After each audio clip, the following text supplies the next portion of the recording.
नवनवीन आणि सुग्रास अशा व्हेजिटेरियन डिशेस बघण्यासाठी A1 सुग्रास रेसिपीजला सबस्क्राईब करा, लाईक करा, कॉमेंट करून शेअरही करा. हा असा खमंग कोथिंबीर ढोकळा बघून तोंडाला पाणी सुटलं ना. हे बघा कसा अगदी छान फुललेला आहे, जाळी पडलेला आहे असा हा कोथिंबीर ढोकळा.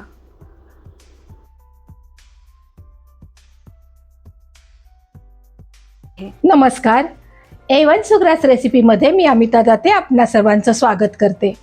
माझ्याकडे आज पार्टी आहे, त्यासाठी आज मी करत आहे कोथिंबीर वडी म्हणा किंवा कोथिंबीर ढोकळा म्हणा. चला तर आता आपण ही रेसिपी करायला घेऊयात. इथं मी ह्या कोथिंबीर ढोकळ्यासाठी अशी भरपूर सारी कोथिंबीर निवडून घेतलेली आहे. स्वच्छ पाण्याने धुवून तर घेतलेली आहे, पण तरीसुद्धा परत एकदा आपण स्वच्छ पाण्याने धुणार आहोत. त्याचबरोबर 2 बाऊल डाळीचं पीठ घेतलेलं आहे. 7-8 हिरव्या मिरच्या, लसूण, मीठ, थोडीशी साखर, पांढरे तीळ, हळद, हिंग, जिरा पावडर आणि लाल तिखट हे सर्व साहित्य घेऊन अर्धा चमचा बेकिंग सोडा घेतलेला आहे. एकीकडं स्टीमरमध्ये पाणी गरम करायला ठेवलेलं आहे. स्टीमर नसल्यास एखादी कढईमध्ये पाणी गरम करायला ठेवलं तरी चालेल. ही कोथिंबीर चांगली बारीक चिरून घेतली आणि स्वच्छ पाण्यामध्ये एकदा धुवून घेतली. परत 1-2 मिनटं पाण्यामध्ये ठेवून एका मोठ्या बाऊलमध्ये काढून घेत आहे. असं केल्याने कोथिंबीरीला राहिलेली सगळी माती पाण्याच्या तळाशी जाऊन बसते. खरं पाहिलं तर जरा उन्हाळ्यात कोथिंबीर कमी मिळते, पण मला ह्यावेळेस मात्र कोथिंबीरीची मोठी गड्डी मिळाली एवढं मात्र खरं. ही चिरलेली कोथिंबीर साधारण 2 बाऊल झालेली आहे. त्यामध्ये आपण घेतलेलं 2 बाऊल जे डाळीचे पीठ होतं ते घातलेलं आहे. थोडीशी साखरेची चिमट, 1 चमचा मीठ, थोडीशी हळद, 1 चमचा जिरे पावडर, अर्धा चमचा हिंग आणि 1 चमचा लाल तिखट असं घालून थोडेसे पांढरे तीळ घातलेले आहेत आणि लसूण मिरची ही मिक्सरमधून बारीक करून घेत आहे.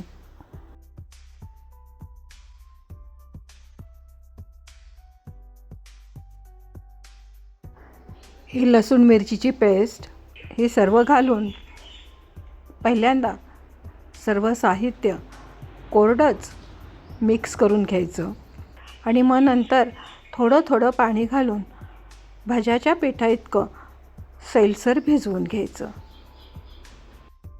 तिखट मिठामुळं कोथिंबीरीला थोडंसं पाणी सुटतं आणि शिवाय आपण सर्व कोथिंबीर पाण्यातून धुवून घेतलेली असते.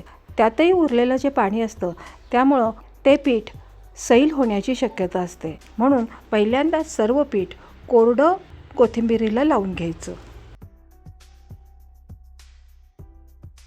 हे पीठ सगळं कोथिंबीरीला लावून झाल्यानंतर आपल्याला वरतून किती पाणी घालावं लागेल ह्याचा अंदाज चांगला येतो. आता ही कोथिंबीर आणि पीठ चांगलं एकजीव करून झालेलं आहे.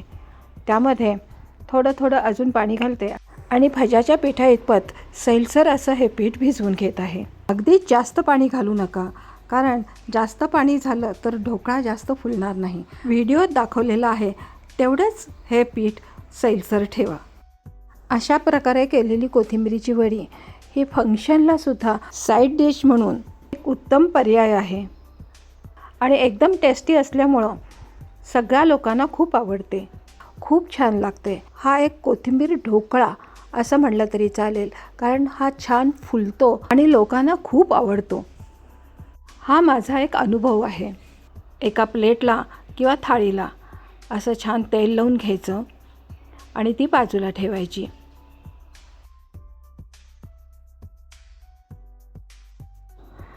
आता आपण जे कोथिंबीरीचं पीठ छान भिजवून घेतलेलं आहे त्यामध्ये बेकिंग सोडा घालत आहोत आणि त्यावरती एक अर्ध लिंबू पिळत आहे आणि हे अर्ध लिंबू पिळल्यामुळं ह्याला थोडीशी आंबट चव येते.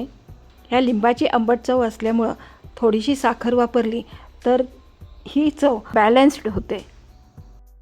आता हे सगळं बॅटर छान एकजीव करून घ्यायचं. ही प्रक्रिया थोडीशी भरभर करायची, म्हणजे आपण जो सोडा वापरलेला आहे तो पटकीनी ॲक्टिव्ह होणार आहे. आणि हे ॲक्टिव्ह जे झालेलं पीठ आहे आपण लगेच तेल लावलेल्या थाळीमध्ये ओतायचं आहे. एकदा का सोडा घातला की पीठ लगेच हलवणं आणि लगेच त्याला वाफेवरती ठेवणं हे गरजेचं असतं. त्यामुळे ढोकळा छान फुलतो आणि कधीच बिघडत नाही. हे सर्व पीठ आता आपण एकसारखं करून घेत आहोत आणि लगेचच स्टीमरमध्ये ठेवत आहोत. इथं स्टीमरमधील पाण्याला वाफ चांगली आलेलीच आहे. त्यामध्ये ही प्लेट ठेवायची. इथं ही प्रक्रिया मी सांगितलेली आहे त्याप्रमाणे जर केली तर तुमचा हा कोथिंबीर ढोकळा किंवा साधा ढोकळा केला तरी तो बिघडणार नाही. आतील पाण्याची वाफ बाहेर जाऊ नये म्हणून मी हे झाकणाला होल आहे ते एका कागदाच्या सुरळीने असं बंद करून घेतलेलं आहे. तुम्ही जर अजून A1 सुग्रास रेसिपीला सबस्क्राईब केलं नसेल तर सबस्क्राईब करा आणि रेसिपीला लाईक करून ही रेसिपी शेअरही करा. इथं आपण ह्या ढोकळ्याला 20 मिनिटाची वाफ द्यायची आहे आणि तुम्हाला जर आधीच चेक करायचं असेल तर कमीत कमी 15 मिनटं हे झाकण उघडू नका. त्याच्यानंतर झाकण उघडून बघा. सुरी घालून जर हे सुरीला चिकटत असेल तर अजून एक 5 मिनिटाची वाफ द्या. जोपर्यंत आपण ढोकळ्यामध्ये घातलेली सुरी ही क्लिअर बाहेर येत नाही तोपर्यंत ह्याला वाफ देऊन घ्यायची असते. मी इथं सरसकट 20 मिनिटाची वाफ देऊन घेतलेली आहे. हा ढोकळा थंड झाल्यानंतर मी ह्याच्या वड्या पाडत आहे. ह्या वड्या पाडून झाल्यानंतर तुम्ही त्याच्यावरती आपण ढोकळ्याला जशी फोडणी घालतो तशी फोडणी घातली तरी चालेल. नाहीतर मी करते तसं कढईमध्ये फोडणी करून हा ढोकळा परतला तरी चालेल. कधीकधी काय होतं, कढईमध्ये तिळाची फोडणी करून हा ढोकळा परतला तर त्याची चव आणखीन छान लागते. आणि तसं पाहिलं तर काहीही न करता नुसती ही वडी खाल्ली तरीसुद्धा ती उत्तमच लागते. आणि डाएटसाठी सुद्धा ही वडी छानच ना. आज माझ्याकडं बरीच माणसं येणार असल्यामुळं मी ह्या वडीला किंवा ह्या ढोकळ्याला मी फोडणी तयार करत आहे. कडकडीत छान तेल तापल्यानंतर जरा जास्त मोहरी घालून हिंग आणि हळद घातलेली आहे आणि तसंच त्यामध्ये लाल तिखट घातलं आणि पांढरे तीळ घालून ते पांढरे तीळ छान तडतडल्यानंतर आपण कढीपत्ता घालायचा आणि कोथिंबीरीच्या वड्या ज्या पाडलेल्या आहेत ह्या फोडणीत घालायच्या.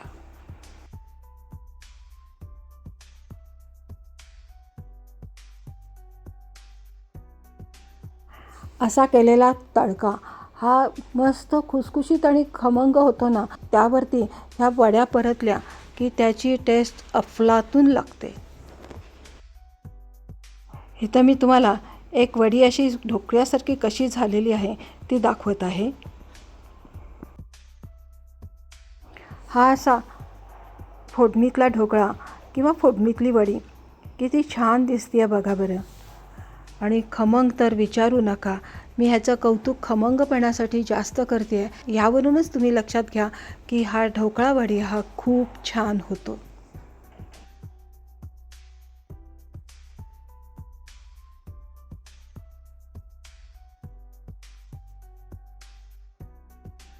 ह्याबरोबर मी हिरवी मिरची पण थोडीशी तळून घेतलेली आहे ती आणि ढोकळा असा सर्व करणार आहे. असा हा आपला A1 सुग्रास रेसिपीचा अगदी मस्त म्हणजे मस्तच कोथिंबीर ढोकळा किंवा कोथिंबीर वडी म्हणा तयार आहे. पुन्हा भेटूयात अशी छानशी रेसिपी घेऊन. तोपर्यंत अमिता दत्तेचा बाय.